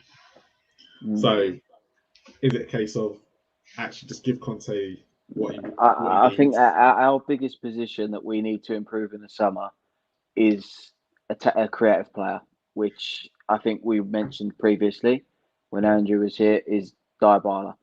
A player like that can create and you can feed balls. Let's be honest now, he can find a ball. He sits behind the striker. He's like a CF, and he like a just behind the striker, second striker almost. Yeah, that is the position that we need to look at in the summer. That first, a centre back second, and then a right wing back, right wing back third. Them three if I'm positions. being honest, I personally think, and I think a lot of people are forgetting about one position that we need to make sure and cement down is a goalkeeper. We need a goalkeeper in the summer who's going to take Hugo's gloves. Well, yeah, ain't going to beat Galini, that's for sure. No, Geezer can't even catch COVID. Looking at what we were saying earlier about the, being homegrown, Dean Henderson, if United were willing to do business, would he be the perfect replacement? I'd take him. He had that good season with Sheffield United. 2 good seasons with Sheffield United. Sheffield United, yeah. And to be honest, he had a good end of the season last year with United as well. Yeah, it's just typical United. Like they just waste players. Like they've told Jesse Lingard he can't leave this window. Okay, well he'll just go for free in the summer then. Like Donny van der Beek wasted him. Like I give you a scenario with that. Actually, you say wasted, right? But if Jesse Lingard plays a part now up towards the end of the season, yeah, say he plays 2 or 3 games, but in those 2 or 3 games he comes on, does something, gets an assist, United get top 4, right? Kieran Trippier came out this week and said, Moussa Dembele, yeah? Yeah, I know what you're going to say, yeah. Sold it for 12 million quid, right? Would we have been better to let him go for free? Yeah. And play the Champions League final? I've said this for years. Or gain the 12 million. Yeah, and I'm gonna throw another question at you guys with that, because this is regarding Liverpool and the Luis Diaz situation. If Tottenham had won trophies in the last 5 or 6 years, yeah, when we were better than Liverpool, say we won the trophies, is Luis Diaz going to Liverpool or is he going to Spurs? Spurs. Yeah, Spurs, 100%. Yeah. So is it a key? Is it a key thing when a lot of people said, "Oh, he's never going to choose Liverpool over us." Look at their history. Look at this. Look at that. If we'd concentrated on trophies instead of money for the last 10 years, say we did earn an extra 150 million, but we had all these trophies in the cabinet, would we be better off? Yeah. In terms of getting quality players in, yeah. Yeah. Because that's everything to a player. People can say that money is everything nowadays, but trophies are what players are measured on at the end of their career. And if we've got a cabinet full of, which we don't, but if we did have a cabinet full of trophies in the last 10 years, 100%, we would have got Dybala the first time round. We would have got all these players we've been linked with over the years would have come in. But the reason a lot of them don't is because of the lack of winning. They look at it, they're like, this club doesn't have enough to get over the line. Why am I going to go there when Liverpool want me and they've won the Champions League? Yeah, so let's talk about Daniel Levy for a second, and just go into. He's a great businessman, as people say, and we're earning a lot of money now, considering we're not a Champions League club. Mm-hmm. Do you think, and as Andrew pointed out earlier, and as people said, where he's not a football man and doesn't take the risks in football, is what's may have cost us in the last 4 or 5 years with just situations and things like that? Or do you think it's a case of actually he's wanted someone like Fabio to come in who's going to take the football side off of him because he loves negotiating, but it's now time for change? Yeah, there's no case of if he has cost us the last 5 years. I can list on more than 10 fingers the amount of players that we could have had that either we went in 5 million under the valuation, or we didn't want to pay them the wages they wanted. There's so many. Jack Grealish, Bruno Fernandes, Ruben Diaz, Dybala the first time round. There's so many quick. players. Yeah. Let's throw let's throw it on the other side though. So, but without Daniel Levy, yeah, this is what some people say, and I'm just throwing this out there. Would we be where we are today without him? It depends in what context. Like exactly, and this is the question, because you got to look at it. So where we were, as Daniel Levy got lucky with, obviously, when he took over 20 years ago, you didn't have 4 Champions League places. You didn't have as many Europa League places. They invested the money right at the beginning and got Europe, and then it's taken them a lot of time. Or is it a case of do we see Daniel under Daniel Levy, we've seen the Champions League final, we've seen countless semi-finals, countless finals as well. Finals, before, I think we'd only lost one cup final before. And we lost semi-finals, but not many, because we weren't in many. But since Daniel Levy's come in, we're in countless semi-finals. We've made finals, we've made the Champions League, stuff that we've not seen as Spurs fans. Is it a case of we are now thinking ahead of our station, or is it a case of I want to get it out there, right? I'll get it out there. What he's done for the club in terms of revenue and business and getting us out there as a club, I can't fault him. Building that stadium, building the training centre, all those kind of things have taken us to another level in terms of revenue, in terms of being a business and being a name in football. But on the flip side, like I just said a minute ago, on the footballing side of things, which is why we now have Fabio in, on a footballing side of things, the last 10 years, that is what's really cost us. And as a fan, I was happy to stay at White Hart Lane. I would have stayed. If you'd have said to me, you can have £1 billion stadium, but you won't sign as quality players as you'd like, or you can stay at White Hart Lane, you can improve White Hart Lane and you can build the capacity up a bit, but then you can invest in the squad. I take that all day long, and I guarantee most of the Spurs fans would say the same. Do you think, if we look at, throw this out there, okay? When he employed Poch, we were already planning to move, yeah? He didn't know when he was going to employ Poch that we'd end up going the last season unbeaten. He didn't know the football we were going to play. If you looked at his previous appointments, you would have just gone, it'd be great for one season, it'd be especially after Poch's first season, you wouldn't have thought it was going to be exactly the same. So is it a case of it just happened to be everything just came at the wrong time? We needed Poch 5 or 6 years before he planned the stadium to see all this, because actually he thought at the time that he needed a big stadium, he needed more revenue to come in to attract a Poch, And when I say attract a Poch, the Poch that we got when he was delivering high class football, he thought he needed a bigger stadium, but actually we got it while we were at White Hart Lane, which the first 10 years of his reign, none of us ever thought we'd ever see. Do you know what? The way I look at it, right, is I look at Roman Abramovich, and I'm not comparing the two, but I look at Roman Abramovich, and I'm not sure how long he's been at Chelsea, 10, 15 years maybe? Something like that. For them 10, 15 years, that bloke has, and he is obviously a lot richer, but he has thrown a lot of money at the squad and has improved the squad. And look at what's come of that. I don't think Chelsea building, or they're in talks to build a stadium now, aren't they? Yeah. But for the first 10 years of his thing, it was all about getting the money in the squad, winning the best trophies, getting the best players in, and achieving success on the field. And now they've done all that. They're looking to build a stadium. Yeah, because he doesn't spend as much as he used to, Abramovich. No. Let's be honest. Yeah. But that's they've done it the other way around to us, and I guarantee every Spurs fan would say they'd have preferred to do it that way, which ties in with what you said about Poch.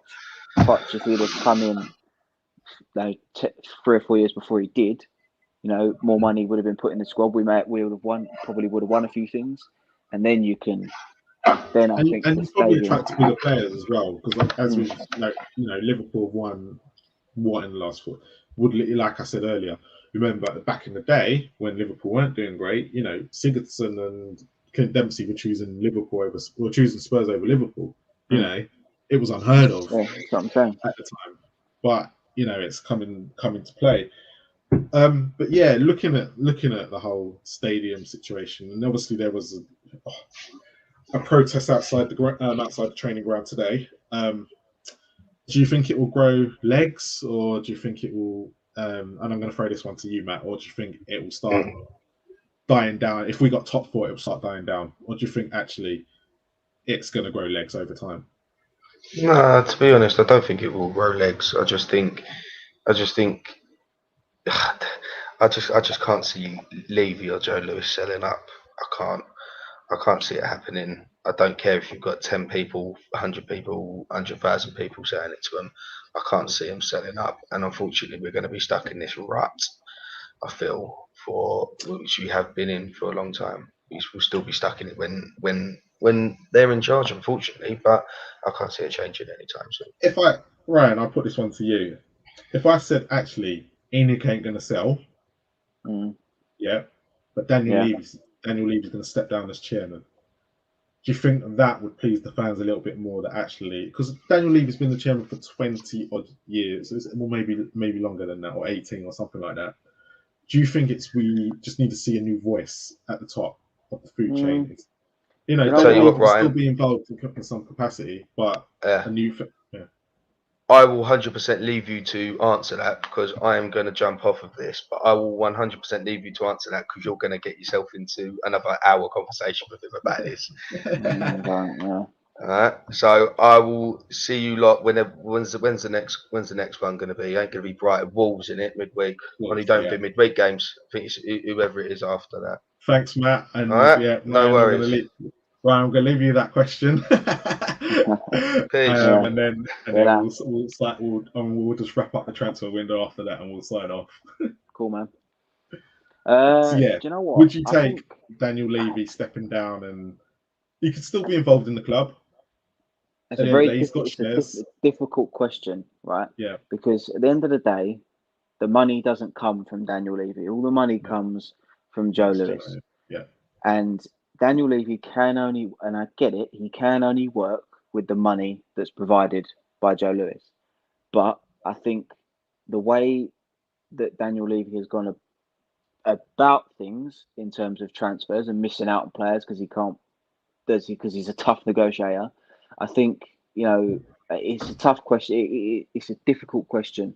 It really is a difficult question to answer. Yeah. I think it would really divide. It would divide a lot of fans. Some fans would say, "Yeah, get him out because he's done this, he's done that, he's done this." But then there'll be other fans who will say, "Yeah, but he's taken us to another level," which he has on a business side of things, and a big attraction. And even football team as well. He's not. Let's be honest. Before he came around, we were finishing 8th and 7th and mid table, but actually we're consistent.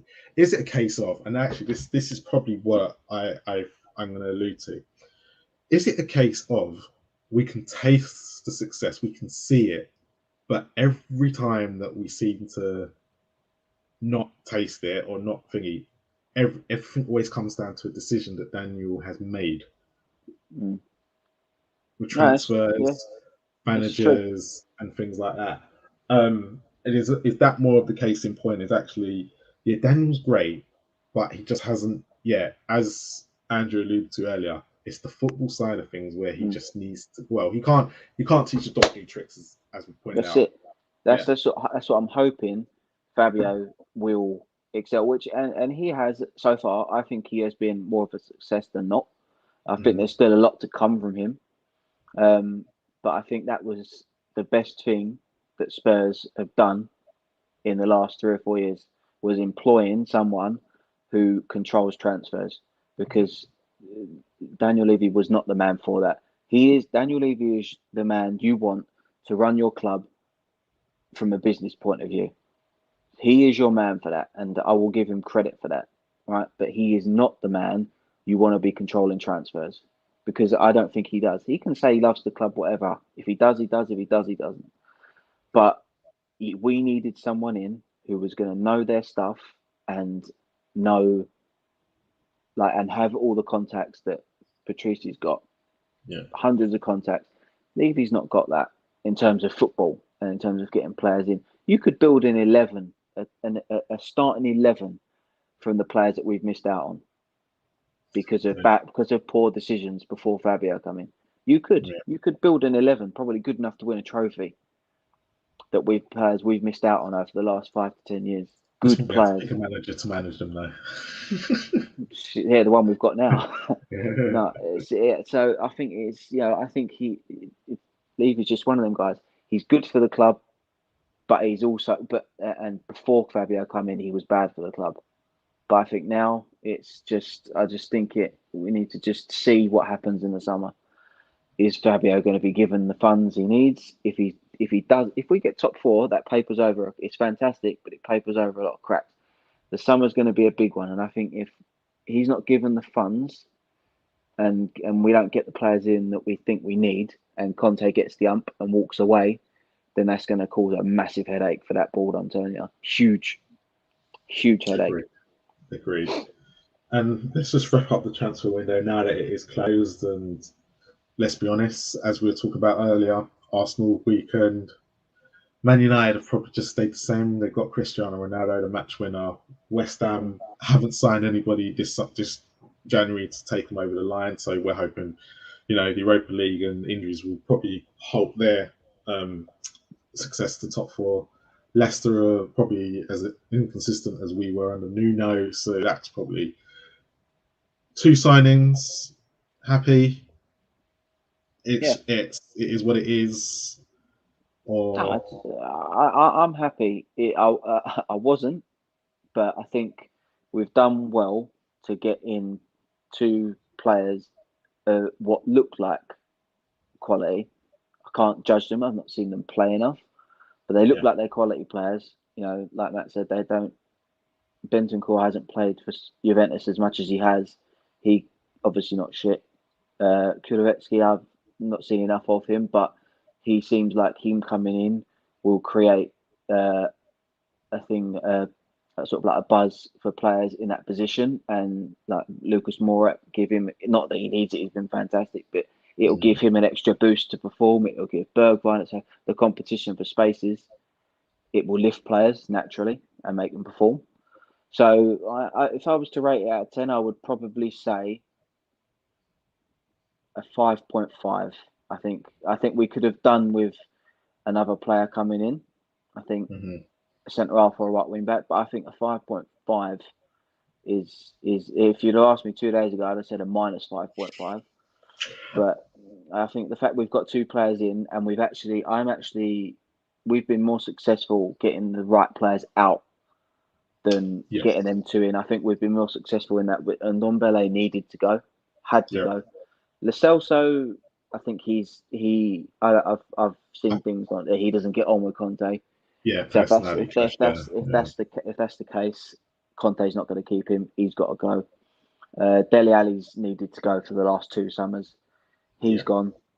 So that's 3 players there. I know 2 of them are on loan, but that's 3 players that are out the way now that needed to go. Brian Hill, I think he's still got a future at Spurs, but I understand why he's gone out. But them 3 going, I think we've been more successful with our outgoings than we have with our incomings, although our incomings look like they could be quality and good signings for us. And one last thing, probably the most positive thing about the whole transfer window today is that Christian Eriksen is going to be back playing football. When you heard of that signing going to Brentford, were you like, oh, why can't he come to us? Or do you think actually he just needs to go and play for 5 months and be back playing football again? Do you know what? Brentford, I've got a lot of my family on my girlfriend's side are Brentford. So I've got a soft spot for Brentford. I follow their games. I watch them when they're in the Championship 2 or 3 years. And when I heard Eriksen was coming back into football, I thought no top teams are going to take a risk on him. If they're just not, naturally given what happened and stuff. Yeah. No top team is going to take a risk, although he's been cleared medically, whatever. They're not going to take the risk on him. And then when I heard he was linked with Brentford, I was like, you know what? I was like, that's credit to him, because let's be honest now, whatever it was, 7-8 months ago, the geezer was dead on a football pitch. Yeah. Like he was dead on a football pitch, and then 7 months later, he's had a thing fitted in his chest. He's playing one of the best leagues in the world again. Yeah. So that is testimony to him as a player, mentally and physically, to be able to come back and play at the highest level again. And I think it's a fantastic signing for Brentford. Yeah. Like they love a Danish player anyway. And Yeah. it is a fantastic, and I didn't think they were going to go down anyway, because I think there's 3 teams a lot worse than them. But Definitely, I think that them signing him is a big thing for them to stay up this season. And if they do extend it for the next year, because I think it's got an option to extend for another year, if he does do that and he stays there for another year, I think there'll be a decent team next year, and I think they could push for a top half finish with him in the team. So testimony to him. Yeah. Quality. Yeah. Thank you for your time today. And we're going to dedicate the show to Christian Eriksen coming back as one guy we've never actually replaced. And seeing him sign for Brentford today, it was kind of like, I was so happy for the guy, and it's just like, at the same time, it just reminded me what poor situation he left us in. But anyway, this one's for you, Christian. And as always, please like, subscribe, and come on, you Spurs. Come on, you Spurs.